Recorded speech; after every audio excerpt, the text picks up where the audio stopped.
सभी को मैं नमन करती हूँ। बैठे बैठे मैं सोच रही थी कि प्रोफेसर चंदन चौबे ने 40 मिनट की ओर इशारा किया और अब तो समय 1 घंटे की क्लास का चल रहा है। ये विश्वविद्यालय में 1 घंटे की क्लास। आज हम बात अंतरराष्ट्रीय मातृभाषा पर। मातृभाषा केवल मातृभाषा नहीं होती है। हम उस पीढ़ी के सामने ये बात कर रहे हैं जो पीढ़ी प्रोफेसर भूजल के जमाने में रहती है। उस पीढ़ी के सामने हम ये बात कर रहे हैं जिसके लिए फरवरी का मास बड़ा विशेष होता है। इनका वैलेंटाइंस डे भी इसी माह में आता है और मातृभाषा का दिवस भी इसी माह में आता है।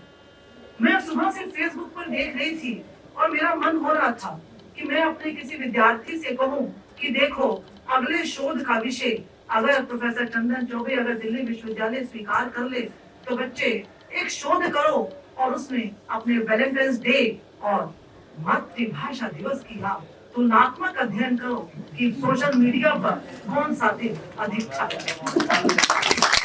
ऐसा कैसे हो गया कि एक भारत में रहने वाला बच्चा, एक विद्यार्थी, एक शोधार्थी, एक प्राध्यापक मातृभाषा के दिवस पर कहे कि चलो आज तुम अपनी भाषा में बात कर लेते हैं। ऐसा कैसे हो गया इस राष्ट्र में?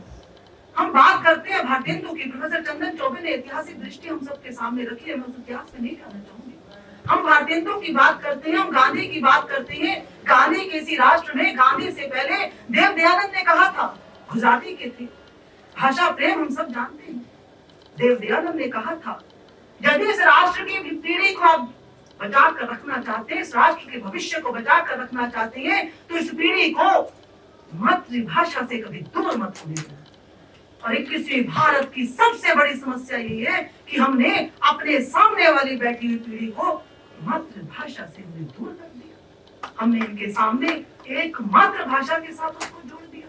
कितना अजीब लगता है, कितनी कुशलता से मेरी पीढ़ी अपने दायित्व को भूल जाती है कि देखो हमारा समय तो बीत गया, हमने तो जैसे तैसे हमने बिता लिया, ये विरासत हम आपको दे रहे नहीं, ये विरासत हम आपको बच्चे नहीं दे रहे। मैं आपके साथ, इस विरासत के साथ हमेशा आपके साथ खड़ी रहूंगी और आओ हम सब मिलकर अपनी अपनी मातृभाषा का सम्मान करते हुए हम इसको लेकर आगे बढ़ेंगे और हम राष्ट्र सम्मान के साथ जुड़ेंगे। मैं आपको एक बात बताऊं, जो बात आशीष जी ने थोड़ा सा हल्के ढंग से कही थी, मातृ प्रेम और पितृ प्रेम, ये राष्ट्र नहीं है, ये राष्ट्र वो है, ये राष्ट्र की संस्कृति वो है जहाँ माता पिता में भेद नहीं किया जाता। माता पिता को सम्मान देते हैं।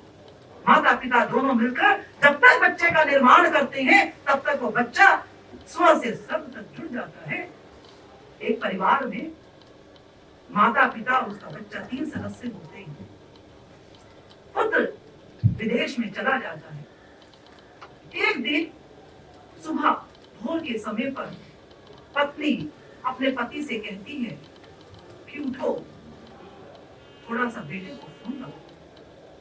पिता कहते हैं अजीब मूर्ख हो, जैसा कि आम घरों में होता है। पिता कहते हैं अजीब मूर्ख हो, सुबह 1 बजे का समय हो रहा है, रात्रि है चारों तरफ, और मुझे कह रही इतनी नींद में से तुमने उठाया मुझे कि केवल इसलिए कि पुत्र से बेटे से बात करा दो। क्या हो गया, तुम्हारी तबीयत तो ठीक है? कहती है नहीं, बात तो करो। अरे वो अपनी पत्नी के साथ, अपने बच्चों के साथ वहां पर मौज मस्ती कर रहा है, उसे हमारी कोई चिंता नहीं है, उसने कभी हमारी खोज खबर नहीं ली है, और तुम इस समय मुझे उठाकर कह रही हो उससे बात करो। नहीं, बात तो करवा दो। पत्नी की बात पति मान लेते हैं और कहते हैं कि कहीं इसका स्वास्थ्य ना बिगड़ जाए, चलो फोन लगाता हूँ। फोन लगाते हैं, वहां से बहू के रोने की आवाज आ रही होती है, और जिस तरह से वो बेटे की बात बताते हैं उनसे सहन नहीं होता। ये सूत्र है अलका जी, सार समुद्र पुत्र बैठा हुआ है, पुत्र किसी संकट में है, कोई उसे कुछ नहीं कह रहा, पूरी दुनिया उस समय सो रही है और माता नींद से जाग जाती है कि मेरे पुत्र पे कोई संकट है। ये होता है मातृभाषा और संतान में एक संबंध, ये होता है सेतु।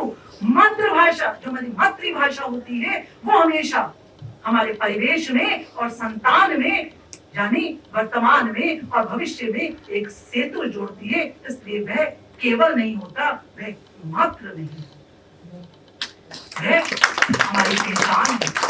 वह ना केवल रोग प्रवाह बल्कि वह जीवन प्रवाह के लिए आवश्यक होता है। लेकिन मेरे सामने बैठी हुई जो युवा पीढ़ी है, इन्होंने आज सुन लिया कि हाँ, इस राष्ट्र में हमारी अपनी भाषा नीति आने वाली है। कुछ देर के लिए हमें अच्छा भी लगा, लेकिन हम उस राष्ट्र में रह रहे हैं, हम क्या करें जहां पर ये पीढ़ी हमारी कथनी और करने में अंतर देखती है। हम इन्हें कहते हैं कि देखो, मातृभाषा का बहुत महत्व है, राष्ट्रभाषा का बहुत महत्व है। मेरा अंग्रेजी से कोई विरोध नहीं है, आपको सही बताऊं, मेरा किसी भी विदेशी भाषा से विरोध नहीं है। मैं तो आपके लिए दुआ करती हूँ ईश्वर से कि आप तमाम देशों की भाषा आप सीखो, लेकिन अपने को छोड़ो नहीं। अपने को हमें छोड़ना नहीं है, हमें अपने साथ सबको जोड़ना है।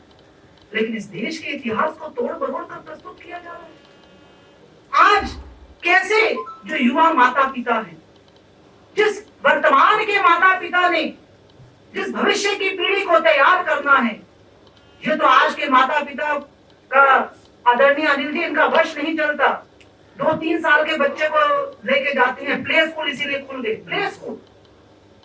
अगर इनका वश चले तो बच्चे को पैदा होने से पहले स्कूल में भेज दें, क्योंकि माता पिता के पास समय नहीं है संस्कार देने की।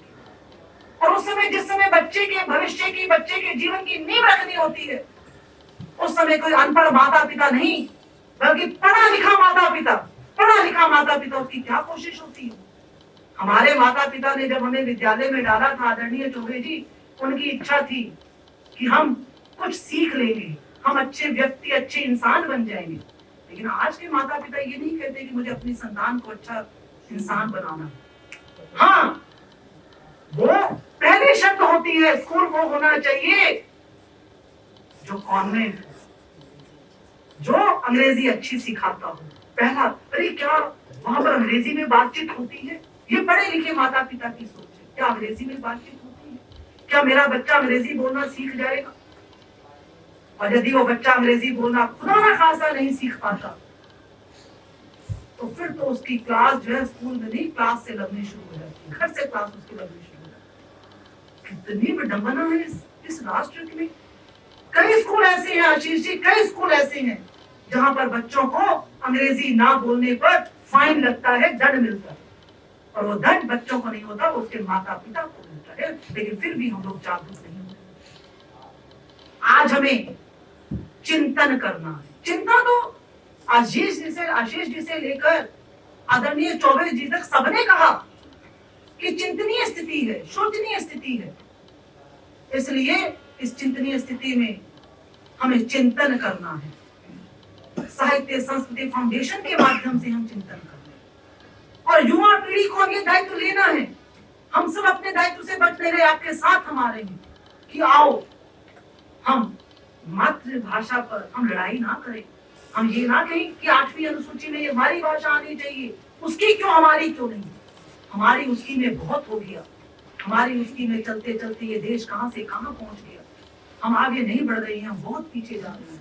इस पीछे जाने को, इस मानसिक गुलामी को हम सब मिलकर तोड़ेंगे और हम अपनी अपनी भाषा का अस्तित्व बचाते हुए इसी राष्ट्र में, जहाँ कहा गया भाषा के नाम पर जहाँ दंगे भी हुए, लड़ाइयां भी हुई, भाषा की अस्मिता को बचाने के लिए जैसे कैसे प्राण दे दिए गए, लेकिन आज तो हम सब कुछ सहज स्वीकार कर लेते हैं। तो कहीं ना कहीं हमें अपने स्वाभिमान को जागृत करना पड़ेगा। हम सबका स्वाभिमान मिलकर जब आगे आएगा, जिस त्रिभाषा फार्मूला की हमने बात की थी कि हम अपनी मातृभाषा से भी हम प्रेम करेंगे, हम राष्ट्र की हर भाषा से प्रेम करेंगे। और आज सबके बीच में जो एक बात मैं स्वीकार करती हूँ, अक्सर कहा जाता है, अक्सर अध्यक्ष महोदय, अक्सर इस बात को कहा जाता है कि दक्षिण में हिंदी का विरोध होता है, जबकि मैं इस बात को नहीं मानती। अभी हम सुबह बात कर रहे थे कि कुछ कुछ राज्यों में हिंदी में लिखे हुए कुछ नाम ही नहीं मिलते, हिंदी का कहीं अता पता ही नहीं मिलता। तो भैया, जिस दिल्ली में हम बैठे हुए हैं, जिस राजधानी में हम बैठे हुए हैं, वहां पर हम कितना हिंदी के बोर्ड लगाने के लिए लड़ाई लड़ रहे हैं। और मुझे लगता है कि दक्षिण में हिंदी के लिए जितना काम हो रहा है, दूसरे किसी राज्य में उतना काम हो रहा है। पूरे समर्पण के साथ काम हो रहा है। हम सब मिलकर इस भाषाई अस्मिता के हम इसको बचाने के साक्षी बने। आज का दिन केवल एक दिन हम अंतरराष्ट्रीय मातृभाषा के दिन अपनी अपनी भाषा में बोलने का निश्चय ना करें, बल्कि रोज अपनी भाषा, जहां अवसर मिले, जहां मौका मिले, हम अपनी भाषा में बात करें, हम सबकी भाषा में बात करें। हम स्वर से सर्व की यात्रा करते हुए इस राष्ट्र की अस्मिता को, इस राष्ट्र की संस्कृति को अगर हम बचा सकते हैं, तो मुझे लगता है आज की संगोष्ठी का बहुत बहुत उसमें योगदान होगा। आपने मुझे इस पल का साक्षी बनाया, मुझे आपने बोलने के लिए समय दिया। आप सबका बहुत बहुत धन्यवाद।